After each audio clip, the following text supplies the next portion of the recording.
Right, as many of you will be knowing who follow me on social media, of late I've had a bit of a problem with mobile phones. I have killed two Galaxy Note S7 Edges. Yep, first one I dropped, smashed the screen. Second one, I took mining and it was dirty and cleaned it off, and then one of the guys asked me, how waterproof is that? So I re-demonstrated the procedure of cleaning it off in the sink. And a few days later, the screen stopped. I looked on the inside, and yes, water had ingressed into it. So, getting a little bit fed up of phones dying, or at least me killing them. So, I came across, when I was looking for a replacement, this. I didn't know that Cat made mobile phones. In fact, they don't. They made it under license for Cat, but, I didn't know you could get Cat mobile phones, and this is a breed of phone known as a tough phone, if you've not heard of them. Designed for a rugged lifestyle, unlike your modern phones, which are like precious jewels and you don't touch them without them. It might damage them. But these are designed for the tough life, for people like me who explore mines. In fact, this one has already been down a mine, washed off, no problem. This, ladies and gentlemen, is the Cat S60 smartphone. It is also carries the title of being the world's first smartphone to be fitted with Flir, which, if you don't know, is thermal imaging. So, enough.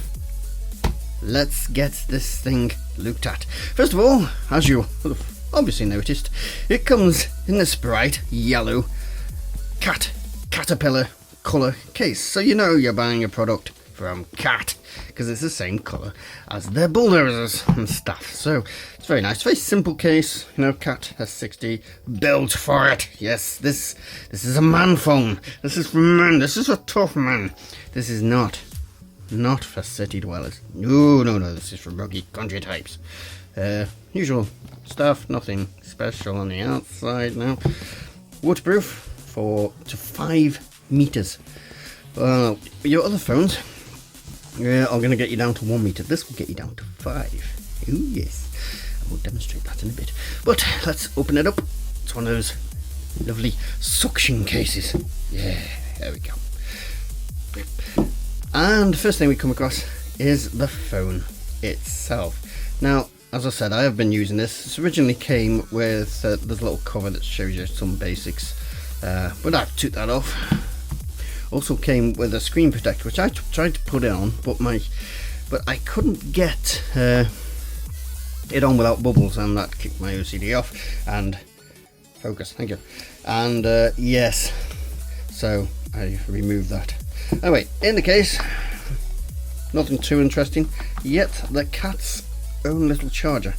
I just use any generic charger, but if this came with a Chinese smartphone, I'd be wary of, because it's very light. I'm sure that with it being associated with Cat, it's proper and decent, but it's got all the proper markings, but it is very light. So it does come with the quick start guide, which is literally very, very quick. You can see how many languages are in this thing. Eek. 7 pages. Is that 7? 3 pages for one language. There you go, there's your English, shows you how to use it, warning, and that's it. That is your quick start guide. When they say quick, they mean quick. And it comes up with the limited warranty statement. Now the screen protector wasn't actually nicely wrapped inside here, so a bit of thought there to detail for looking after stuff. And let's get on with the phone itself, and here it is, the Cat S60. Now, when I was doing research about buying this thing, and what a lot of people said was it weighs, this camera is terrible at focusing, it weighs quite a bit, and yes, it does weigh more than your average smartphone, but it's not as heavy as a lot of people make out. We've got to remember this thing has a thick case, a big battery. Battery will last you about 2 days on this, and the screen is double thickness. It's Gorilla Glass, but it's like twice the thickness of a normal phone. So let's have a look around it. On the bottom you've got physical, well this is your speaker here, and we'll cover these little things here. And you've got physical, man, proper, man, pushy, man, buttons here. Man. Yeah, man buttons, we'll call them. And on the outside you've got this aluminium frame with these nice clicky buttons. On the top is a bulge. Now, you're either gonna love that or you're gonna hate it. There we go. Says the Flir on it, and it actually contains some of the extra electronics for the thermal imaging system, which we'll look at in a bit. Going around the other side, you've got more frame. You've got the power button here, which we'll hit now, and you'll see it start to come on. There we go. Starting to boot. Cat, powered by Android from man phone S60. No nonsense. This is a function key. You can program this to do whatever you want. So I've got it set up that if you just do a quick tap, it starts up the Flir system, and if you do a long tap, it puts the LED light on. So just gonna put the code in here. Now below the function button you've got these two aluminium flaps. If you lift this one up, called SOS, and you press that button, it will send a text out to 3 people you've chosen with your location, so they can call rescue services for you, which is a great feature. These little doors are connected via little bits of rubber, so I don't know how flexible they'll be in the future, but they've been no problem so far. They do need to be closed if you're going to take this in water, and when you take the USB out from charging, it will actually warn you that the door is open, so a reminder to close. You've got a standard headphone jack there. So yes, it also warns you when it detects water's got in as well, so you can fire up the app if you wish. And on the back you've got the thermal imaging camera itself there, the Flir. The normal camera, which I believe is 13 megapixels, and twin LED torch lights, spotlights, whatever you want to call them. This curious thing is where your SIM and SD cards kept. You flick that and it flips open. It's all, you can see it's got a gasket here for the waterproofing, and SIM card flips in there, and a second SIM or an SD card goes in there. And it's got this lovely lettering and this carbon fibre effect back on it, and it's got a slight lip around the edge, so you can just put it down without worrying about the back getting damaged, unless you've got a really bad surface. But in general, you can just put it there and it's fine. Oh, look, stuff coming through. Right, so what do we get on the phone? Well, it's I forget which version of Android it is. I shall annotate it below. You get all your normal Android stuff. You can see, going through the menus there. And an extra screen there. This is actually been customized by one of my photos here from when we've been out. And I know what everybody wants to see. They want to see this. Hit that. And after a wait of about 10 seconds, it boots into the Flir system, which at the moment is running on that. Let's just have a quick switch. Go back. That's some pictures I took earlier. If I go there, hit iron. Yep, you can see the thermal imaging, which is not going to show much on a white table here. So what we'll show you is show you some pictures and videos I have taken prior. Right, first of all, we have the bus station here, and you can see the hot tyres and the exhausts of the buses. In the second video, you can see we've got the hottest filter on, so you can see the hottest parts of the image. This one is a sneaky one I took in Iceland. You can see how cold the freezers are, although the glass at the top is quite cool. This one is a time lapse of the oven. There are twitches because I moved the camera and kept opening the oven door.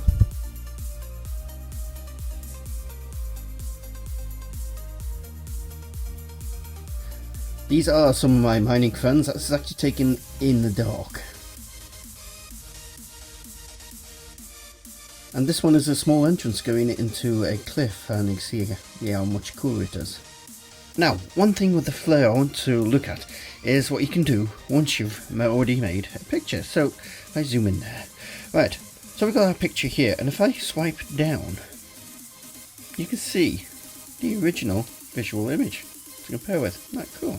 You can't do that with the videos, but you can do with the pictures, and you can swipe up for the same effect as well.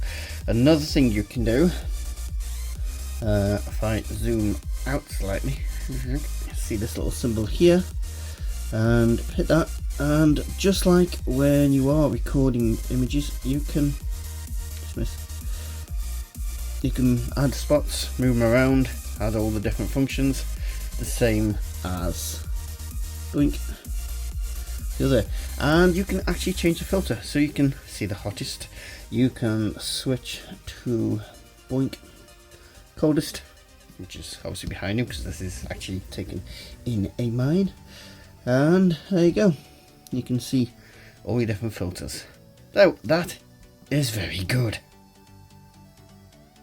So yes, you can do loads of stuff with this. First thing up here is this is the this is the calibration. That's it. Calibration will automatically calibrate itself every few moments, or you can switch that off, or you can just do a manual calibration. It's to help get the temperatures right. We shall be seeing more of Flir videos in the future. This one switches between the normal camera and the Flir camera. So this one allows you to put spots. First one is spots, so you can have multiple spots which you can move around the image, and yeah, there you go. So you get temperatures in different areas. You've also got the ability to have regional sort of, these do move actually, I'm just having trouble here. These will give you regional readings, and you can get the big one, which I believe covers the entire image and gives you more readings. In the settings, you've got the macro setting, LED on off. That's for, I believe that's for how long before it starts. Well, it appears to be refreshing every 3 seconds, so I think that's the auto calibration, is every 3 seconds. And this one, settings, goes you through different things. This is for different sort of reflectivity of surfaces. You just usually leave it to mass unless you've got something really reflective. You can change the temperature units, you can save the location you're taking the picture. That controls the automatic calibration, usage statistics, reset, and image realignment utility. One problem you can get with this is when you've got a close-up image. Say if I look at this for you. Got a close-up image. Sometimes, because it uses the camera and the thermal imager, and you get these lines from the camera, they're from the main camera. You can see there on my finger. When you get close up, they can misalign, so that allows you to either manually or automatically realign the camera and the thermal camera, which is rather good. Over here, you've got the ability to do, you can take photos, you can do video, you can do panoramas, and you can do time lapse. This is VGA quality, but it still looks good. And down here, you've got different modes. So you've got the iron, white hot, black hot. I don't really use them. This can be a bit overwhelming at night in woods and stuff, so these different colour schemes allow it to be much better. And you've got these ones which are more interesting, which is the coldest and the hottest, so it will highlight the, there we go, the warmest areas, which there isn't anything really warm in this image, so it's not, there we go, it will highlight the warmest spots. And in the other mode, it will highlight the coldest spots in the image. So that's all rather interesting. Right, we won't go through. Get out of the shot. Get out of the shot, you little buggers. We won't go through all the usual things. But one thing on here is the water resistance. So if you're going down below 5 meters, sorry, below 2 meters, what you do is you switch these switches up. They're very, very tight. You're gonna have to take it off short a minute a bit. There we go. And flip that one up, and if you flip that one up, you see it goes red, and that now gives you the, what's done is physically switch up, close the speaker and the microphone, so you've now got the ability to go below 2 meters to 5 meter limit. What are you doing? Don't know. Get off. Right. Okay. So I'll just put them back. There we go. So the next thing is, when you do go beneath water, water actually gets in the speaker. It won't go any further, but it will get in the speaker, and it can actually take up to 24 hours as standard for a speaker to dry out. So what Cat do is provide you with a little tool. This is called, where is it? Speaker Dry. This is probably the only phone you'll ever see this on. And what this does, it vibrates the phone and repeats the little frequencies for 2, 6 or 10 minutes, which apparently forces the water back out. If you have to put your phone on full volume, and it will sit there happily and do that for several minutes.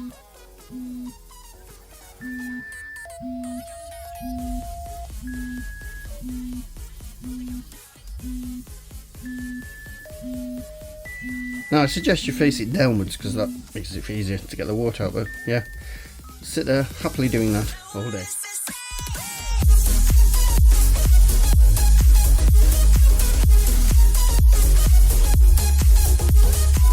Oh, there you go. Sorry, volume wasn't up. Yeah, that could hurt your ears. So that's our little facility, which is different. As I've said, oh, it's still going. Get it. There we go. You can see the use of the different buttons now. Get off. Get off. There you go. You're making me look unprofessional. Right, okay, so the camera on this thing, it does have video camera, and I shall show you some samples here, and you'll see that in daylight it's pretty good. It can be a little bit jerky now and again, and the focus is a little bit slow at times, especially when you're taking a picture. But the sound does have a definite bit of a hiss to it. In low light it gets a little bit grainy, but this is not sold on the quality of its camera. It's a very basic camera. It does the job. Most people will be happy with it. It's going to keep you happy. Let's have a look at the different settings available here. So you got the flash mode, video quality. It only goes up to 1080p, so if you're some super duper YouTube video maker, this ain't the one for you. You can set the video duration, store the location, and choose where to store it. I think this takes up to 128 gigabytes on there. I'm not sure. You've got front and back camera. You can see there, being filmed by the Note. Sort of see me there. Excellent. This is the stock Google thing, so you've got the ability to change the contrast, the effects on it. You can change between camera, that one, and panorama, and that shows you your last images. So there you go, that is that. Now, one thing that Cat do provide you with is this thing called the Application Toolbox, the home of rugged apps, I think that's it. And what it is, it basically takes your apps from the Play Store and it categorizes them into different categories. So using a phone through a viewfinder is entertaining. Don't want golf, don't like golf, go away. Right, categories. So you got sports and outdoor, construction, farming, rugged workout tools, man stuff, business, social, weather, news and entertainment. So, and as you notice, this is aimed at, you know, agricultural workers, builders, adventurers. So those things are at the top, and click on them and relevant apps come up. And I've tried some of these, actually some of them are rather good. So we've got apps relevant to construction. There we go. all categorized for you within that app, which is nice. And if you scroll down here, you've just got a random collection of different sort of apps there. Now, this does have the advantage of having front-facing speaker and a proper speaker with a mesh, so you do get really good sound out of it with quite a lot of bass for a smartphone.